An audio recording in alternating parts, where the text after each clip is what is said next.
RG Kar medical college ও হাসপাতালে মহিলা চিকিৎসককে ধর্ষণ ও খুনের ঘটনায় দোষীদের দ্রুত দৃষ্টান্তমূলক শাস্তি সহ একাধিক দাবিতে আগামী 1 অক্টোবর একটি মিছিলের ডাক দিয়েছে সংগ্রামী যৌথ মঞ্চ সহ একাধিক সংগঠন।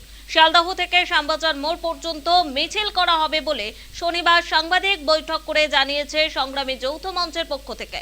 স্বাস্থ্যমন্ত্রী ও পুলিশ মন্ত্রীর পদত্যাগ চেয়ে দোষীদের দৃষ্টান্তমূলক শাস্তির দাবি করে সংগ্রামী যৌথ মঞ্চের পক্ষ থেকে বলা হয়, বাংলার মা বোনেদের নিরাপত্তা চাই, স্বৈরাচারী সরকারের বিদায় চাই।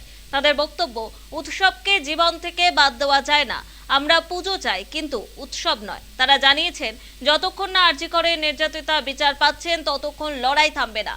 সংগ্রামী যৌথ মঞ্চের পাশে দাঁড়িয়েছে ক্ষেত মজুরদের সংগঠনও। ক্ষেত মজুর সংগঠনের বক্তব্য, থ্রেড কালচারের জন্যই আরজিকরের ঘটনা। এই ঘটনা নিয়ে তারা চিন্তিত বলেও জানান।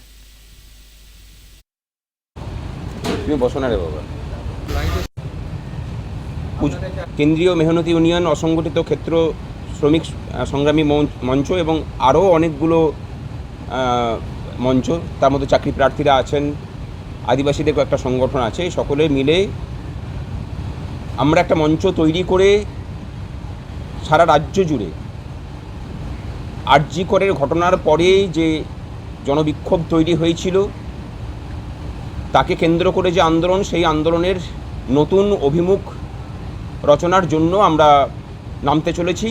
সংগ্রামী যৌথ মঞ্চ ও আভাম ভিহায় মঞ্চের পাশাপাশি অন্যান্য যে সংগঠনগুলি যুক্ত হচ্ছে তাদের যৌথ উদ্যোগে আরও বৃহৎ লড়াইয়ের আহ্বান জানানো হচ্ছে।